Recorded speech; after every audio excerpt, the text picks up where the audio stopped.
Stephen from Holmes Insurance. Great to have you with us today. Really looking forward to your insights and learning more about your business. Tell us more about your business, Stephen. Introduce us to you. Oh, good morning, Andy.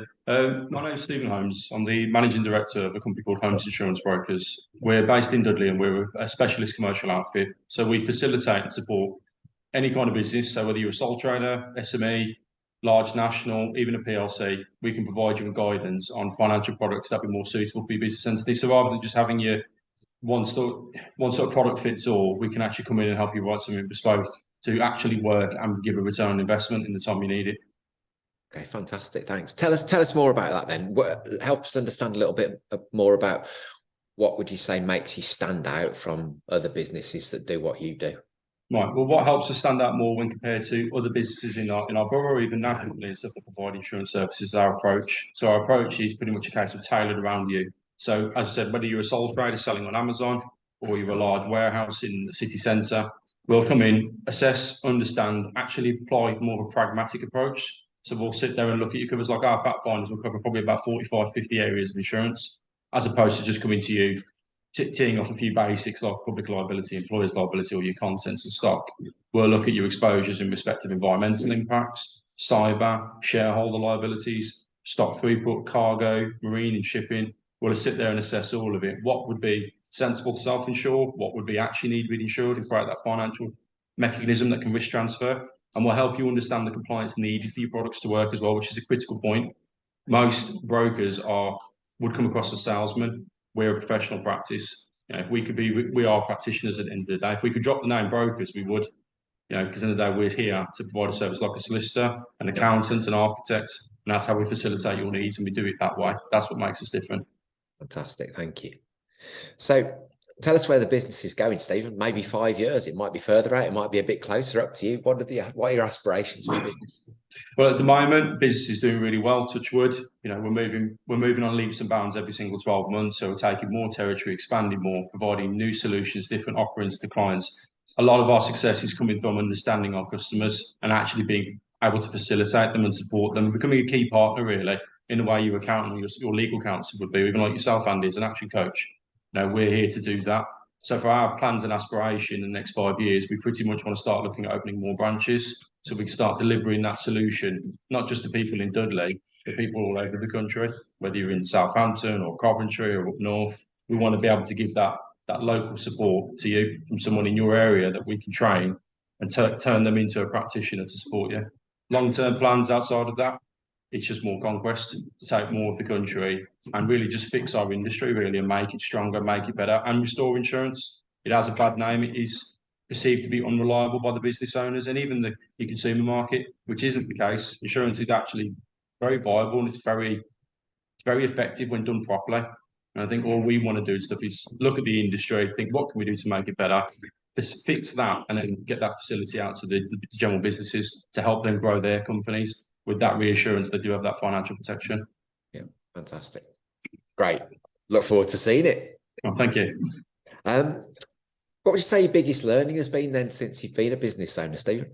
For me, I was 25, 26 when I set the brokers up. So from what I'm aware, I think I was the youngest person in the UK to be an MD of commercial brokers. Yeah. When the organisations I approached to help me establish and set up a compliant company, they were all amazed by my age. There are people usually in their 40s coming into their 50s that set up insurance brokerages. I'd only been in insurance for a couple of years. So I was very, very young for what I was trying to do. Yeah. I think for the most important thing for me, it'd just be confidence. I think if I had to genuinely look back at something and treat it as a learning curve, I'd have better belief in what I was doing, better belief that my products and my services was superior. Just because we wasn't a huge national company, didn't mean we were any less effective than them. And actually, as time's gone by, we've become more confident. We've had a stronger understanding of our customer base, and we've just excelled really fast. We're moving through a lot of sectors very quickly. All our work is recommended. We don't really have to spend any money on advertising. It's all organic. It's all genuine growth. Yeah, nice. Great. Thank you. And what would you say the biggest challenge you've had to overcome is in the time that you've been in business? I'd probably say your biggest challenge is recruitment. I think learning to trust other individuals to do the work. Because I think when you start off as an individual, you're used to doing everything yourself. So I think when you start looking at bringing other people on, I think you have to learn. You learn how to delegate, learn how to create a system that someone else can look after and empower for you. Yeah. I think that's one of the biggest learning curves you'll chase. In fact, you'll find and challenge. And I think then it's realistically looking at how you can expand off that. So how you can progress, what you can do off the back of that once you've got those key members of staff on board. So I think what I'd say with regards to recruitment, I think it's something you shouldn't rush. I think it's easy to sort of settle because I've been tempted to do that myself. Yeah, but I've often found that when I've waited that little bit longer, it just so happens the right person comes along and then fills the spot wonderfully, and then you're freed up to then go on to do something else and then start furthering your company and start furthering your course. I think that's a really interesting point. I think a lot of business owners watching this would identify with that same point in terms of, the trust stroke confidence to actually delegate and let stuff go.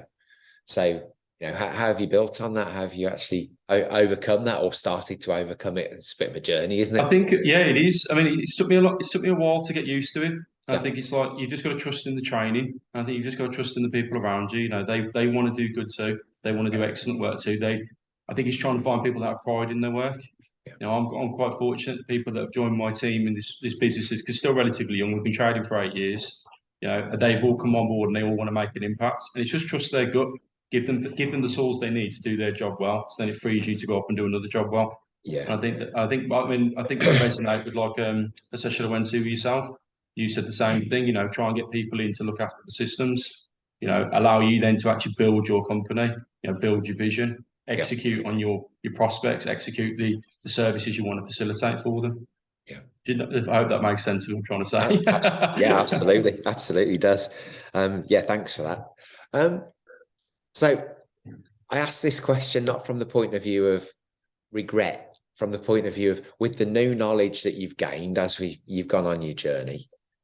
If you were to be able to transport yourself back to a point in time, with the knowledge you have now, what would you have done differently? Well, I started the business from a one-bedroom council flat in 2015, and I think for me, because again I was quite young and I hadn't had years of experience in the industry, because I think having a lot of people telling me I'd done exceptionally well for my age to get to where I had done, it also sort of had like a by effect, because then I actually started doubting what I was doing, thinking, well, should I be in my 50s? Am I too young to be doing this? And that stuck with me for quite a long time. And I think if I could go back, I would just probably ignore that negative voice I think that we all have as owners and directors of businesses that sort of creeps around every now and then. Like 1 minute you're up here, next minute you're down here, Sure. which is always this cycle that we go through. And I think learning to control that at an earlier stage in my business development has probably been really fundamental. And I think trying to onboard staff sooner rather than me just trusting me doing everything. When I became a father, not long after setting up my company, I was working long hours. I was doing 14 hours a day. I was sleeping in my car at work to try and get some sort of rest before going back into the office. Yeah. And we've all got stories like that. I mean, I traded out of a car for a couple of years trying to go into customers' premises and moving in between coffee shops. Yeah. And again, I think just trying to build more of an infrastructure straight away would have been crucial, because I probably could be further than where I am now. And I think having that confidence earlier on would have been more crucial as well. Like to the other business owners, if you wouldn't be able to set up a business if there wasn't a call for you, if there wasn't a need. Your product is probably better than what's out there. You just need to believe it. Your service is probably amazing. You just need to believe that. And that's my only stance I'd say to anyone watching this video. There's a load of stuff in there, blimey. I hope so. If it helps, then it's worth it. I think I'm going to wheel back to your first point, that imposter syndrome, which I think shows up for every business owner, if they're honest, at some point or multiple points in the journey. How the heck did I get here, sort of thing. Yeah. But I was quite interested by what you said there, because that starting it at a young age, and having people saying you've done really well, that could have gone either way, couldn't it? You chose to doubt yourself. It might not have been a conscious choice at that point, but that could equally have inflated your ego to such a level that would have been entirely different. Disastrous. I think it certainly made me very cautious. I mean, I'm fairly well balanced. I don't mind risks, but I like making calculated decisions. My background, I studied a law degree, so it made me quite analytical at my approach. So when we do insurance, we're a bit more We have a bit more of a pragmatic approach, as I said. So we'll look at it and go, right, if you're going to buy employers' liability, do you have a sensible health and safety structure? Yes. And then we'll sit there and look at that. Do you have adequate training matrices? Do you have a responsible person who's actually administering this for you? Or are you just ticking a box saying, yeah, I have something, and it's on a folder in a filing cabinet in a spare room you haven't looked at for years? Yeah. It's not the same thing. So we sit there and just try and make sure what you're doing is being done well. Because again, everyone wants to purchase insurance stuff because they want that security for their business. And the insurance companies want to pay. I know a lot of people disbelieve that because it actually causes them more harm than grief if they don't support and cooperate. But 9 times out of 10, it's the infrastructure of the business you're trying to ensure that causes the issues. It's not actually the insurance policy. It's very, don't get me wrong, there are policies out there stuff that could be done better by brokers and the customers alike. But I think 99% of the time, I think if you just give the contract the respect it deserves, like when you're doing your year-end accounts, you'll have a completely different relationship to that when you're placing your insurance. And you should try and bring it on par because this is your financial safety net. If something goes wrong, you need this to cooperate to safeguard your business and to keep it moving forward. Half the time, this is your legacy. This is your pension plan. Why would you want to skip on it? Why would you want to not give it the time it deserves? I mean, there are some customers we've seen, it took us 2 or 3 days to do their reviews. And a lot of people would see that as madness and there's no need for it. But when you're sitting there assessing a large factory, a large risk, it's got, 50, 60 staff. There are loads of different areas of insurance that we need to concern ourselves with. And if you talk about employers' liability, that could take an hour, it could take even longer. And then you move on to public liability, then you move on to product liability, then you look at the cargo, and then you look at other areas. Where did they ship from? What sort of lanes do they go through? Do they do air freight? Are they buying insurance through their freight forwarders? And if so, that could cause complications on a cargo product. If you're going to buy cargo, would the stock throughput be more relevant?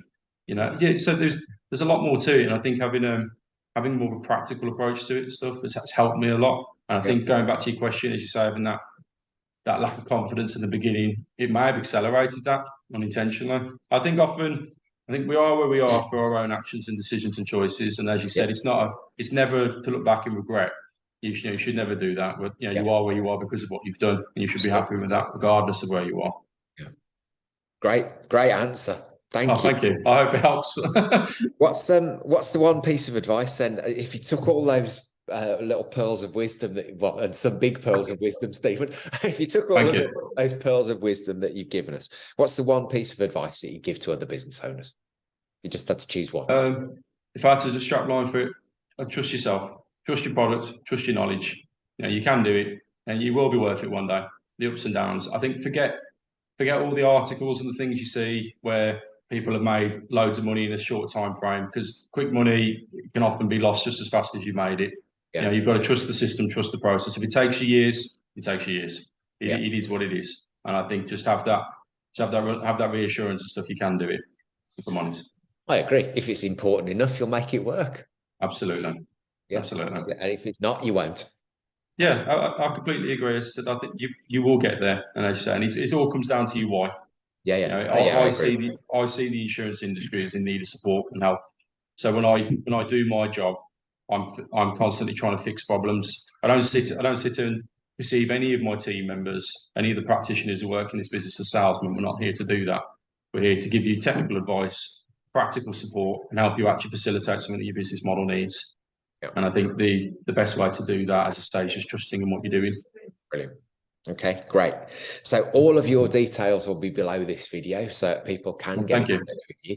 Are there any offers or last words that you'd like to throw out in respect of that, in terms of people getting in touch with you, what your next steps are?